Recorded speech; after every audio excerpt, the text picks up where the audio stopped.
Hey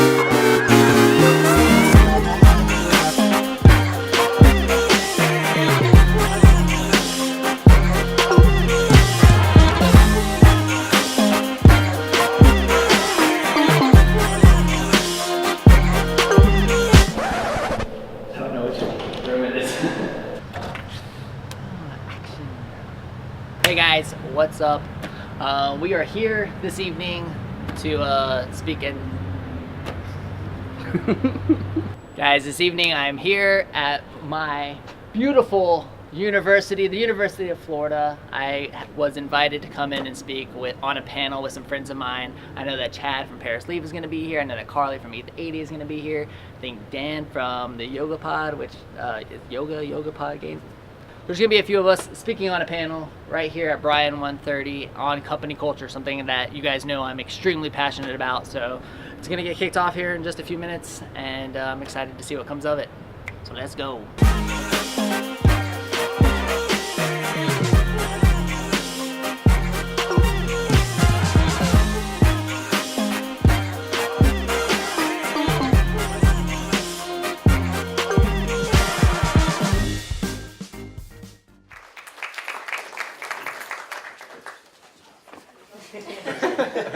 All right, so in the first chair here we have Dan from Yoga Pod. Collin is the co-founder and sole owner now of New Scooters for Less, a local scooter dealership. Hello, Carly. Hi. How are you? Good. How are you? That's Carly Marenta. She's the co-owner since August 2014 of B3 Gym.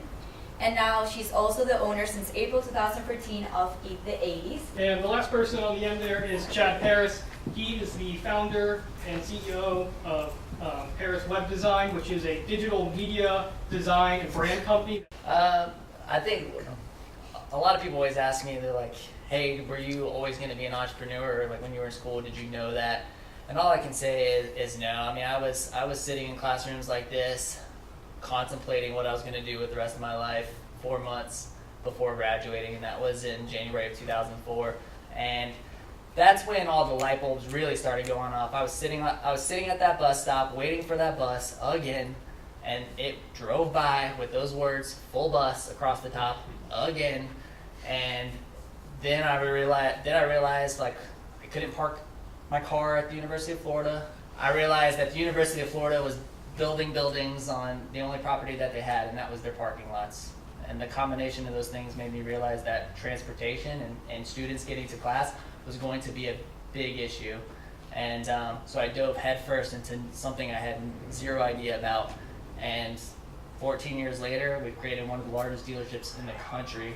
It's super exciting to see the way that we've impacted Gainesville with a product like a scooter. So, and now I'm getting my hands into other things as well. You know, I've become extremely passionate about the city of Gainesville through this process. One of the things that I'm out to do is make you guys realize as students that you don't have to graduate and leave here, that there is great companies here that you can work for, that you can build a family here. Like I'm on that mission now, and one of the things that we've done to really bring that to light is start this podcast, which is called the WHOA GNB podcast, where we pull business owners like these guys in and we tell their story and we share it with the world. And we're going all in to really highlight what makes Gainesville so awesome. And that's these incredible individuals that I get to surround myself with on a daily basis. So, and I hope to do that through our new digital media agency, which is called Repaint the Wall. So I've taught entrepreneurship here in UF for 13 years, and one of the things we talk about is that people have lots of good ideas, and all people, not just students here at UF, have lots of good ideas, but it's very rare that somebody actually acts on an idea and makes it a reality. And so my question is, can you tell us the story, with not a ton of detail, because this is my last question for a while, and I'm going to turn over to the team and turn over to class. Can you tell us the story of why, how, when you decided to take your idea of your business and actually make it a reality? For me, looking back to that career showcase and then deciding that I wasn't ever going to work for somebody, I simply just pulled the trigger and was like, all right, let's go. We got to do this. And I think the hardest part for me during that time was the roadblocks that I kept hitting, specifically, and I think a lot of you guys can relate. I think, you know, our parents want what's best for us, and they start saying that, like, this is the life you're gonna have. You're gonna go to college. You're gonna do these things. You're gonna be a lawyer. You're gonna be a doctor. You're like life has a plan, right? And the last thing we want to do is disappoint mom and dad. So that's exactly what I did, was disappoint mom and dad.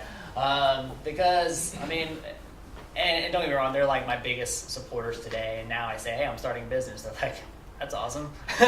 But during that time, you know, I remember, you know, telling my dad, saying, hey, like, you know, I think I want to start my own company. And I was told that when I fail in 6 months, not to come crying to him for money.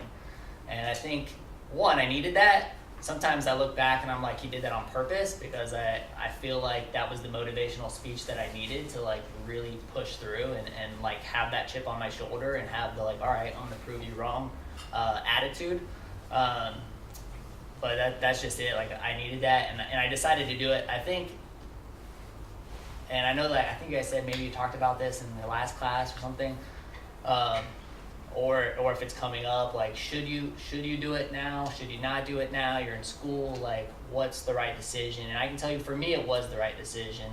Okay, my dad was very much like, hey, like, I get that you want to be this way. I understand, like, you want to work for yourself, but you go work for a company, get experience, have benefits, you know, have all this stuff. And I was very much like, there's nothing to risk right now, or not as much, right? I didn't have a wife, I didn't have kids, I didn't have a mortgage. Like, I was a 21-year-old student, and if I failed starting my own company, so what? Mm-hmm. That was my attitude about it. So I did that, and luckily I didn't fail. My dad invested money 6 months later into the company, and I have a wife, I have 2 kids, I have 2 mortgages. I mean, like, there's things now that I wouldn't.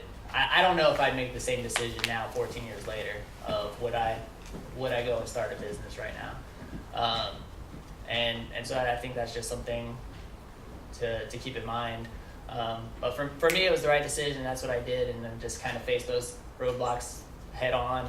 And like I said, my parents are my biggest supporters. My mom was working at New Scooters for Less during back to school rush because we needed extra help. She's in there answering phones. so it's awesome. And of course, now that we're launching a couple of these new ventures, you know, they're all about it. So it's a blessing. It was a blessing in disguise, I guess you could say. But if you could give us kind of a broad sweep of what is culture like in your business. So, as I gave kind of examples in the presentation of some folks' kind of types, but what's your type? What's your culture that you've tried to really create? In a business such as my own, we're in like a feeling business. I think the culture we create is of paramount importance. It's the most important thing.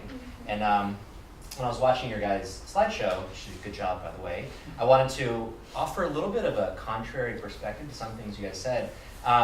You talked a lot about management styles and perks and incentives. Maybe you guys, someone can disagree, but that's not culture. I do not think that's culture. But when you introduce some of our people, you set their mission or their vision, and like I was like, okay, that's culture. What I think culture is it's an adherence to kind of like the mission of your company. You know, the mission of your company isn't to give haircuts or to have beanbags. Like, that's not their company's mission. And one thing that we say all the time that we try to keep ourselves accountable is this decision we're making, is it mission critical? And it's not so much what is the mission, can I regurgitate it? That's such a small percentage of it. It's every time I make a decision, is the mission of my company top of mind?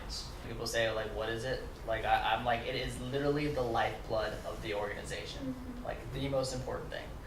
Now for us, like, how could you describe our culture? Our culture is very customer service focused. You know, our number one core value, as you had stated, was to create and recreate the UCE, what we call the ultimate customer experience. That one core value literally decides multiple things within our organization in the direction that we go. I don't know if you have like a set of established core values, but we have 12 established core values, and this is the accountability of everything that we do. Yeah, I mean, it's hard. I knew it was going to be hard going after these guys, but yeah, you answered very well. And for us, our core values shape our culture, just like they said. So we are even though our product is very important, we are people focused. So our first core value is we're obsessed with our customers. And we mean that in the best way. We are so people driven. I'm really focused about two groups of people and two groups of people only, my customers and my staff. And And which one first? Ooh, that's a great question. My staff first and my customers second, because without happy employees, we don't have anybody to take care of our customers. Yeah. So we're obsessed with our customers and our staff. We give them the best because that's what they deserve. So that's our measure of, are we giving them 100% the best and your personal best? And then we do it better every day than the day before. So we talk about this constant need for growth, and just because we did it this way yesterday doesn't mean we have to do it that way going forward. So those are the three things that really shape who we are and what we do. Our vision statement is essentially that we believe that purpose-driven brands are going to reshape the face of the world as we know it. It's already happening. Like, top 10 of the Fortune 500 companies are mostly driven by purpose-driven organizations, and they got there fast. So the world is changing drastically as we know it, and I guarantee you, if it's not already happened, mark my words, within 10 years, Fortune 500 companies, a majority of them will be driven by purpose-driven organizations. And these could be companies that become purpose-driven organizations. But that's what the future of the world looks like. And I will die before I see that happen otherwise. As far as how we plan on getting there, it's by guiding courageous brands and illuminating curious minds. That is our mission statement. That we want to guide brands that we believe want to be these purpose-driven organizations, that we won't take on a customer unless we believe that they are courageous, they're willing to make some really difficult decisions in the name of being a purpose-driven organization. And illuminating curious minds is not just the CEOs and their customers, but also their employees. So culture is a major part of our job as an agency. We have a lot of responsibility in helping companies find out what their mission vision statements are, what their core values are.